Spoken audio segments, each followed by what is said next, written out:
corps sans organe. Le corps sans organe entre en scène avec le théâtre de la cruauté d'Artaud. Des logiques du sens, Deleuze s'en inspire pour développer sa théorie du sens et du langage à partir de l'état, selon lui, exemplaire du schizophrène.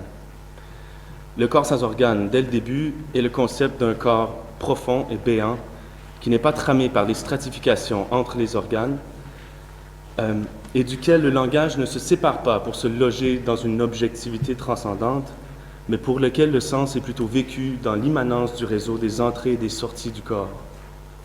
Le corps sans organes apparaît premièrement comme opposition au corps morcelé. Il renvoie à deux théâtres, le corps morcelé au théâtre de la terreur ou de la passion, le corps sans organes au théâtre de la cruauté essentiellement actif. Il renvoie à deux non-sens, passif et actif. Celui du mot privé de sens qui se décompose en éléments phonétiques, celui des éléments toniques qui forment un mot indécomposable, non moins privé de sens.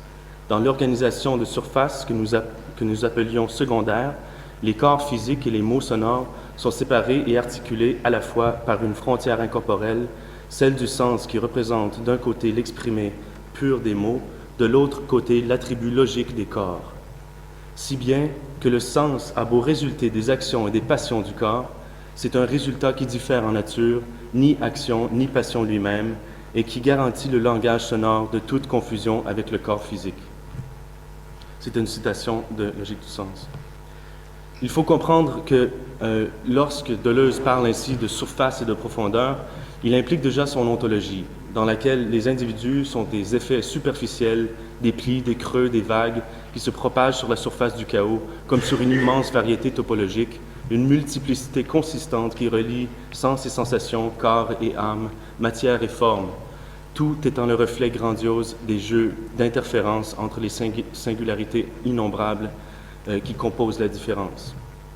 En cela, Deleuze fait l'écho de la science de son époque, les théories de l'émergence de la complexité, les théories du chaos et les travaux fondamentaux d'Ilya Prigogine sur l'auto-organisation des systèmes loin de l'équilibre revendiquent des ontologies similaires.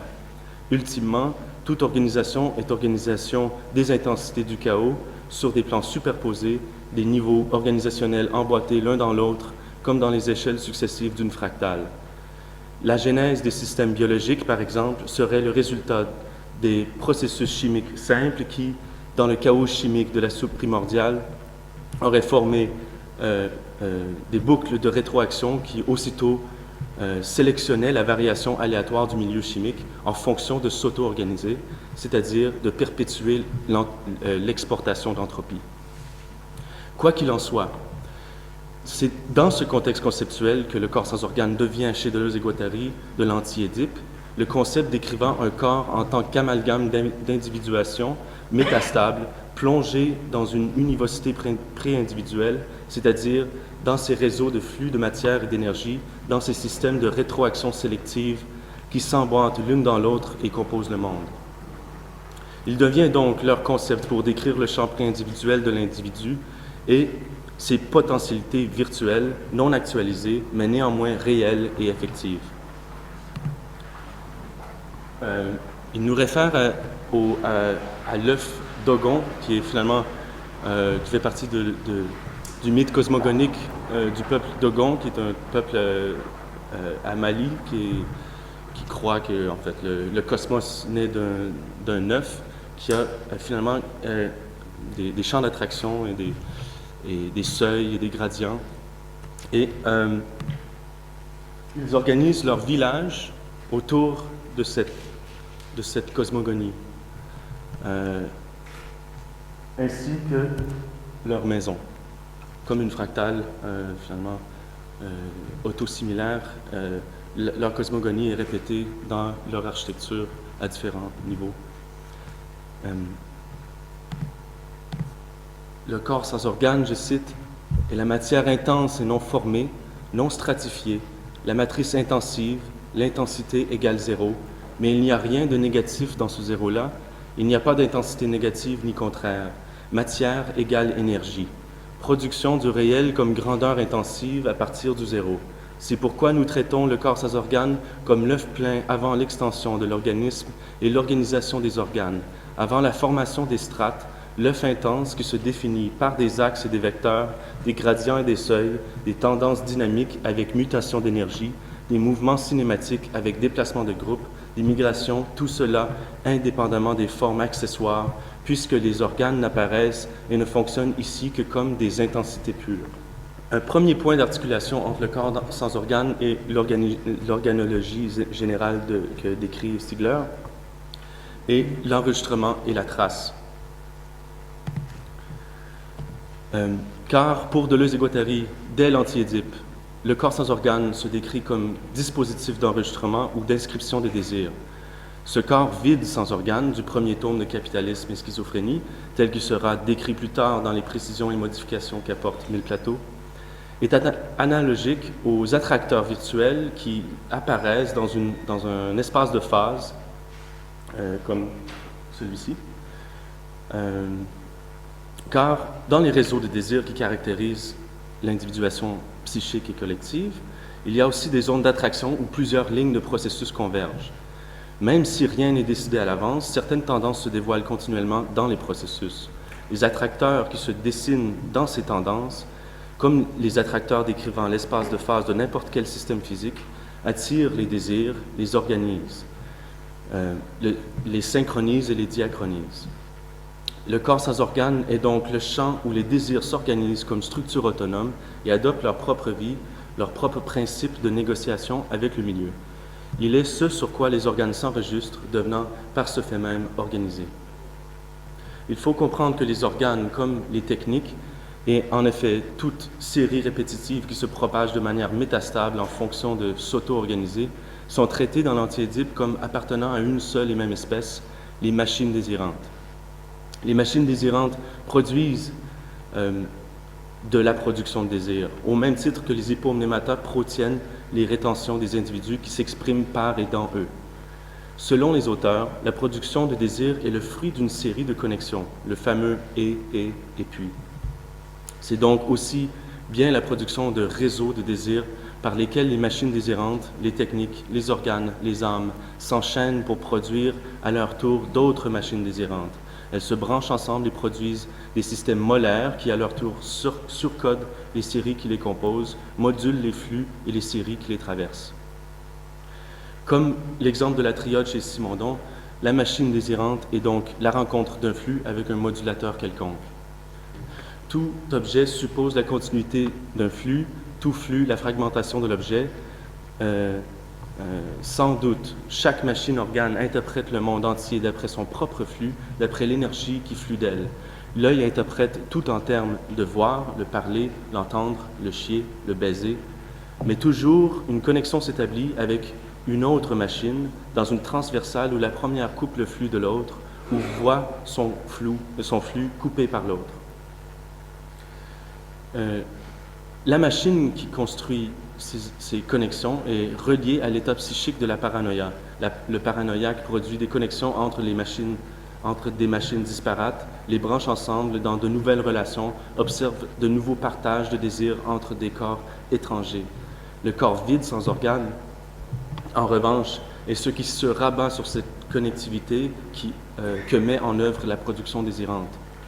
Je cite, « Le corps sans organes se rabat sur la production désirante et l'attire, se l'approprie, les machines-organes s'accrochent sur lui. » Mais une fois passé du côté du corps sans organes vide, qui est en soi improductif, la production de désir s'organise aussitôt autour d'une nouvelle logique, celle de la déconnexion, de la discrétisation, et se fait enregistrer. La trace est donc ici intimement liée à la discrétisation, qui est le résultat de l'absorption de la production de désir par son espace de phase, son corps sans organes. Je cite, « Le corps sans organes, l'improductif, l'inconsommable, sert de surface pour l'enregistrement de tout le procès de production du désir, si bien que les machines désirantes semblent en émaner dans le mouvement objectif apparent qui les lui rapporte. »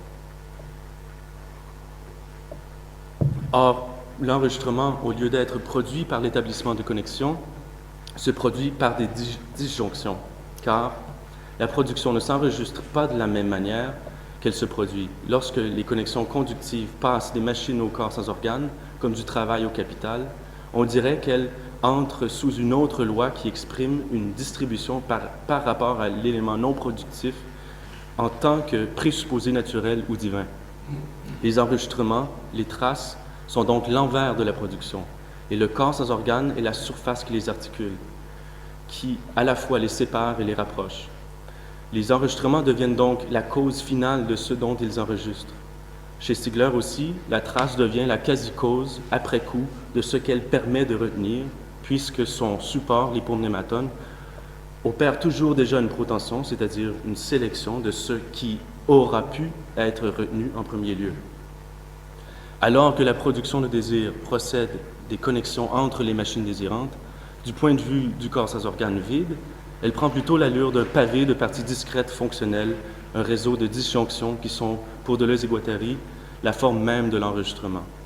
Que l'enregistrement soit disjonctif renvoie sans doute à la question de la discrétisation qu'implique toute grammatisation, car chez Stigler, la grammatisation n'est possible que par l'extériorisation de la mémoire dans l'hypomnématone, c'est-à-dire par son enregistrement. Au niveau social aussi, Deleuze et Guattari constatent des machines désirantes, et donc aussi des corps sans organes du collectif ou du corps social, si on veut. Encore ici, les dispositifs d'enregistrement du désir deviennent les quasi-causes de ce qu'ils permettent de capter. Selon eux, le capital, par exemple, je cite, n'est pas le produit du travail, mais apparaît comme son présupposé naturel ou divin. Il ne se contente pas, en effet, de s'opposer aux forces productives en elles-mêmes, il se rabat sur toute la production, constitue une surface où se distribuent les forces et les agents de production, si bien qu'il s'approprie le sous-produit et s'attribue l'ensemble des parties du procès qui semblent maintenant émaner de lui comme d'une quasi-cause. Force et agents deviennent sa puissance sous une forme miraculeuse, il semble miraculé par lui. Bref, le socius, comme corps plein, forme une surface où toute la production s'enregistre et semble émaner de la surface d'enregistrement. Or, le corps sans organes, comme cette surface virtuelle qui se remplit dans les processus de transindividuation, qui capte les processus et qui leur donne corps, que ce soit un corps organique, psychique ou social. Suite à la production d'enregistrement, il y a ce que les auteurs décrivent comme production de consommation. C'est ce processus qui subordonne toutes les parties disjonctes à l'ordre organisateur, les organes au corps, les désirs au sujet, la production au capital. Si bien que l'opposition de l'attraction qui motivait les connexions de la production désirante et la répulsion qui entraînait les disjonctions ou la discrétisation de l'enregistrement du désir, se produit une forme tertiaire de production, la conjonction. Maintenant, le corps sans organes se remplit de ces intensités. Ce troisième temps décrit la compréhension de la guérison que Deleuze et Guattari tentent d'opposer à la psychanalyse dans l'anti-éthique. La guérison, ici, n'est plus le retour d'un état de santé primaire ou naturel, non pas un ressouvenir d'un moi originel ou d'un trauma à l'origine d'une névrose, mais plutôt la recomposition d'un corps sans organes plein, qui consiste en une reterritorialisation, une remétastabilisation du corps. La guérison ne procède donc plus par une anamnèse platonicienne ou par un retour à l'âme immuable, mais plutôt par le processus qui engendre les âmes en premier lieu et qui les anime suivant les seuils, les gradients, les zones d'attraction et de répulsion qui remplissent le corps sans organes. Ici, nous devons faire le parallèle avec Canguilhem, pour qui la guérison ne peut procéder que par l'avant. Il n'y a aucun retour possible vers une santé originelle, car la pathologie est l'effet d'une déstabilisation de l'organisme dans le processus normal qui l'entraîne vers l'avenir. S'il y a guérison, c'est qu'il y a l'établissement d'une nouvelle métastabilité qui prend lieu au sein même du devenir et qui est, en quelque sorte, intrinsèquement pathologique. Si mourir est synonyme de vivre, c'est bien que le malade ne guérit qu'en affirmant le processus qui le rendit malade, c'est-à-dire qu'en vivant. Le corps sans organes, le corps rétablit une métastabilité qui ralentit les processus qui, tôt ou tard, le rendront au champ préindividuel d'où il surgit. Le corps qui retrouve une santé force du coup les processus qui le distinguent de son milieu associé pour la durée de sa métastabilité. Conscients de cet enjeu, Deleuze et Guattari nous préviennent sans cesse des dangers à éviter dans l'expérimentation du corps sans organes. Le drogué, par exemple, doit toujours pouvoir se réveiller à l'aube et donc toujours se garder assez de moi pour recomposer chaque matin les pistes d'un devenir futur. Si on ne peut plus se reconstituer un sujet après les délires de la nuit, on meurt suicidé et c'est toutes les stratifications, les organes, les rétentions qui se rabattent aussitôt sur le désir et l'écrasent ultimement. Ceci est ce que les auteurs dénomment dans Mille plateaux le corps sans organes cancéreux.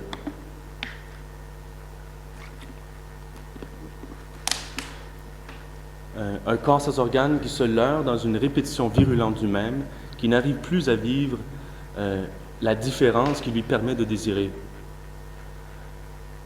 Si, en revanche, on demeure chaque matin dans le confort de notre grande santé dominante, telle qu'elle est décrite par Deleuze dans Critique et clinique, on est mort dans l'œuf, puisqu'on n'entre jamais dans le processus de la vie.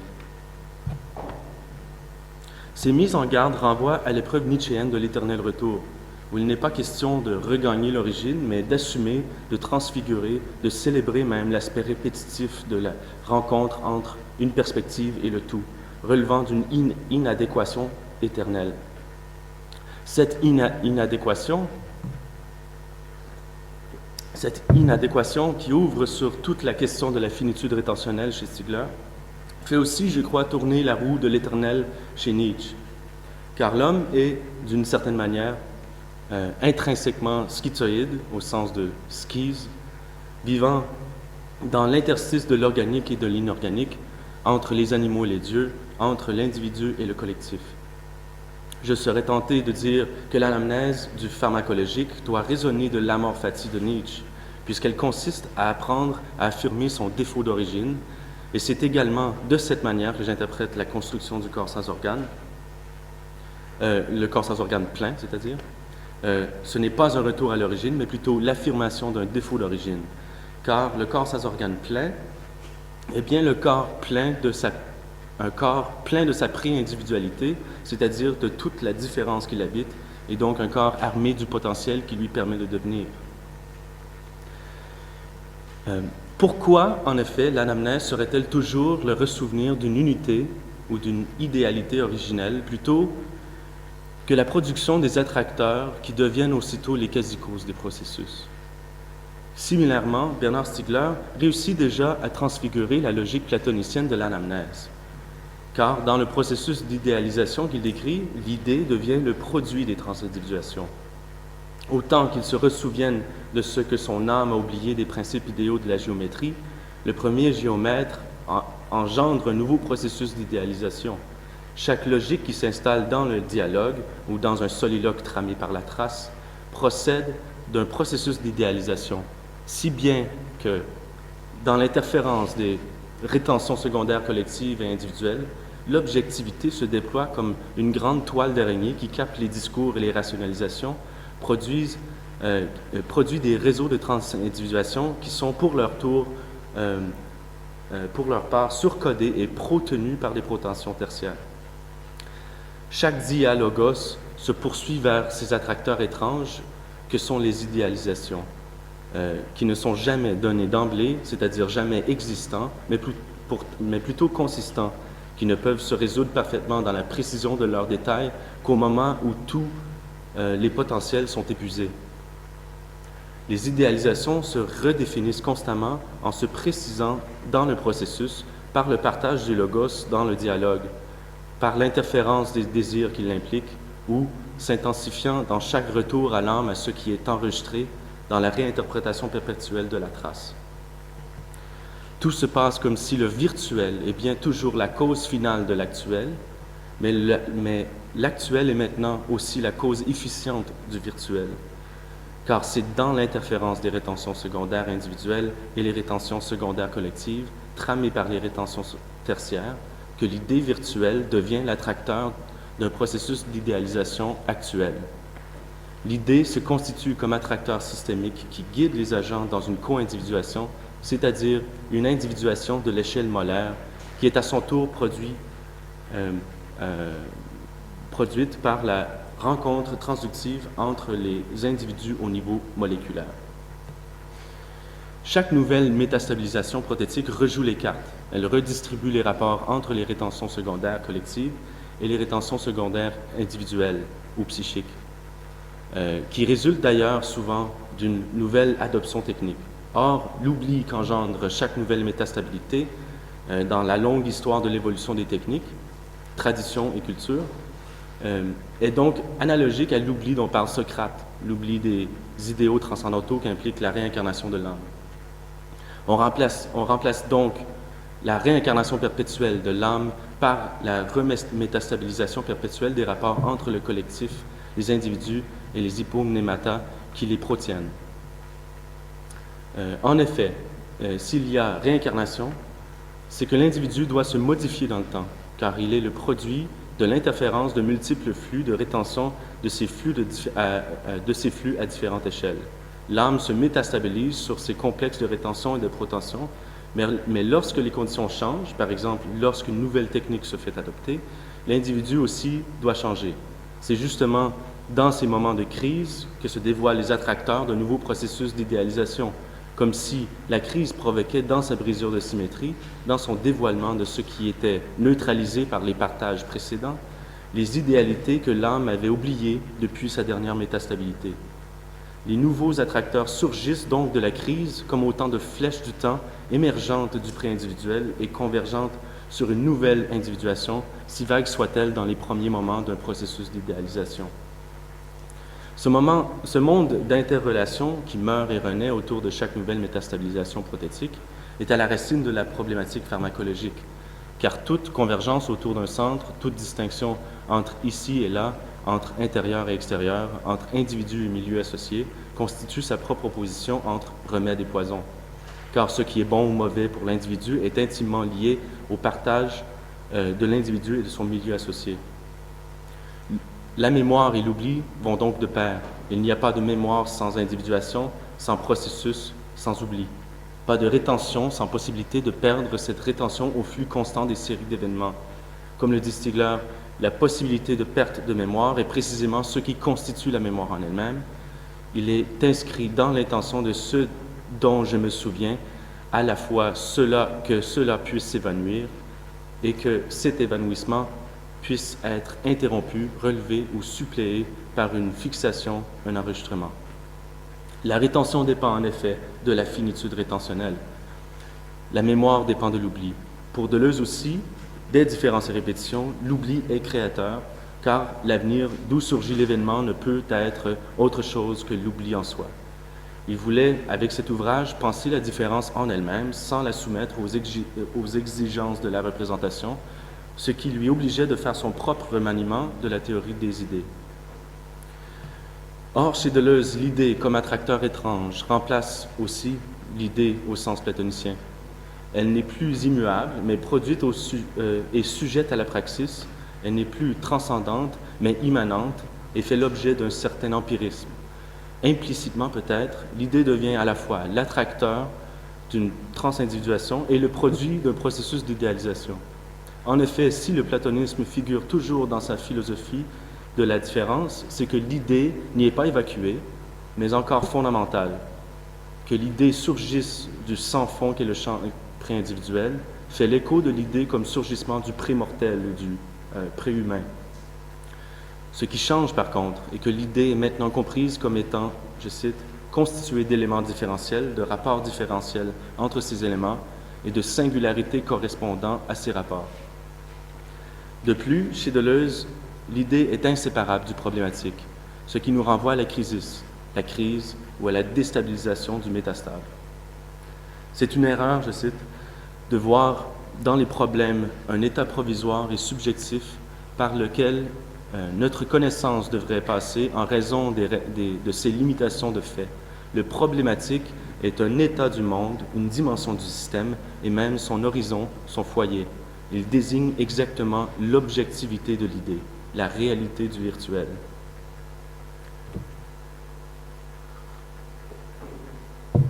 Chez Stigler aussi, le processus d'idéalisation tel qu'il s'installe dans le dialogue, par exemple, naît de la rencontre d'âmes autour d'une question, c'est-à-dire dans le problématique. Le processus d'idéalisation chez Stigler résulte de l'interférence de différentes individuations qui se rencontrent dans la transindividuation. L'attracteur n'apparaît qu'au moment de la rencontre entre les éléments de la relation.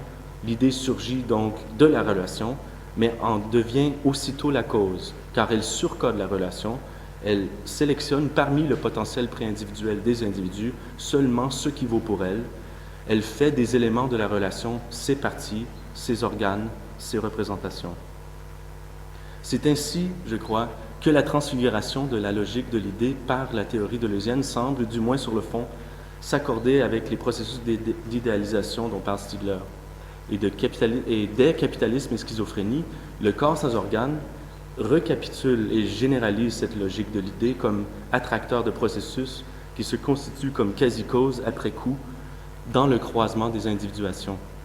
Car le corps sans organes est la constellation des attracteurs, des seuils et des gradients d'un champ problématique local, incorporé et vécu par l'individu, s'individuant par et dans une transindividuation.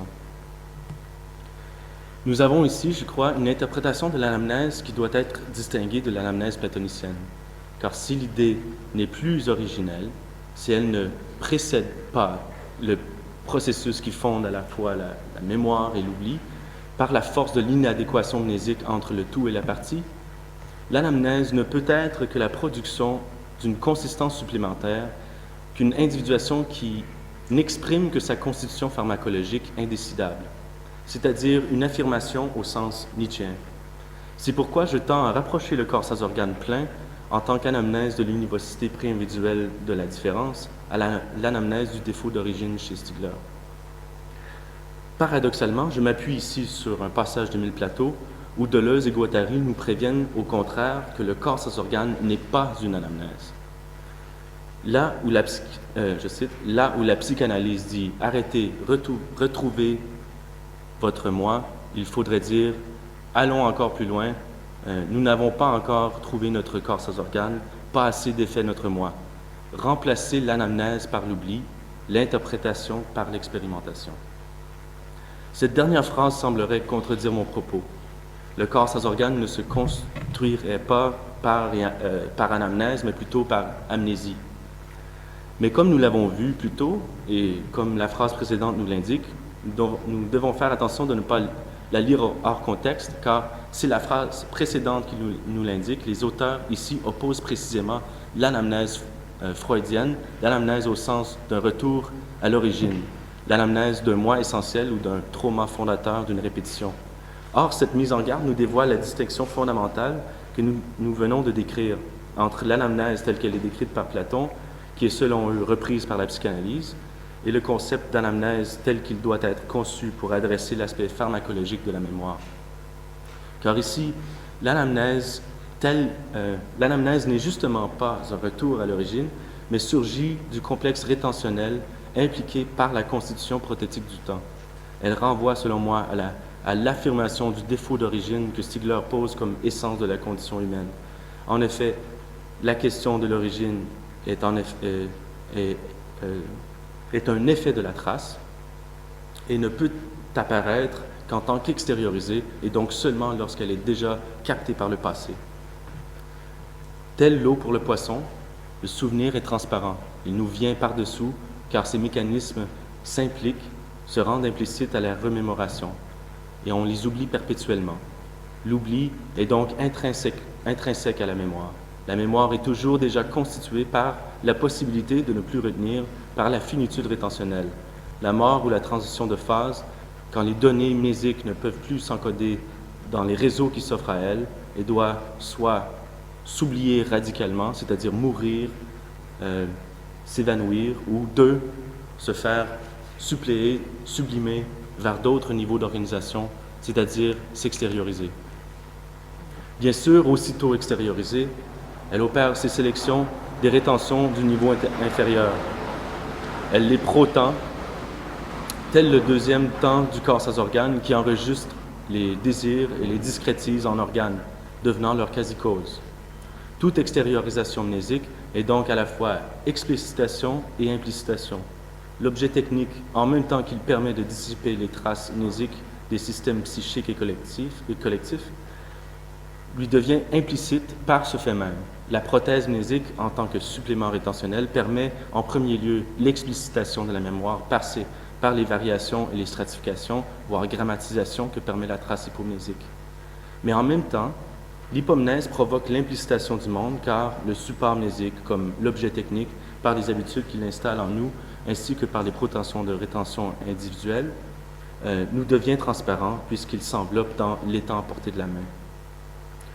Or, l'anamnèse dans ce contexte conceptuel ne peut être celle d'un retour à l'origine, mais relève plutôt du pharmacologique, c'est-à-dire du double mouvement de la prothétisation mnésique.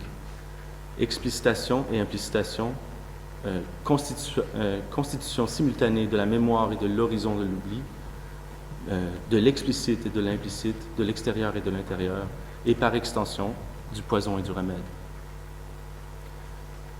Je crois donc que si Deleuze et Guattari ne voient pas la construction du corps sans organe comme procédant d'une anamnèse, c'est qu'ils associent encore l'anamnèse à la représentation et non pas à l'expérimentation qui permet au poisson de s'élever hors de l'eau.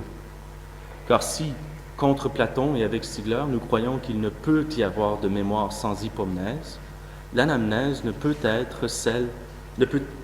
être la remémoration d'une origine pré-hypomnésique, mais doit plutôt être l'anamnèse qui interpelle à la fois l'implicite et l'explicite forgée par la prothétisation mnésique, c'est-à-dire une anamnèse du pharmacologique même.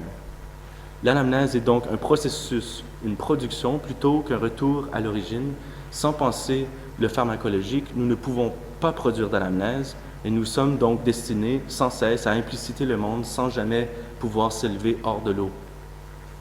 Et le corps sans organe plein, celui qui se constitue comme affirmation des attracteurs qu'il aura produits, mais qui seront après coup devenus sa propre cause, est, je crois, justement le concept qui décrit cette nouvelle interprétation de l'anamnèse, celle qui adresse l'aspect pharmacologique de toute mémoire. Pour traduire cette anamnèse pharmacologique en termes deleuzio-guattariens, nous pouvons conclure par une discussion du désir tel qu'il est vécu par l'individu s'individuant par et à travers le collectif. Pour eux, Deleuze et Guattari, nous le savons, le désir en soi est plein de lui-même. Il ne manque à rien et ne manque de rien, car le désir et son objet ne font qu'un. Tel que pour Deleuze, de différence et répétition, le problème et l'idée ne font qu'un.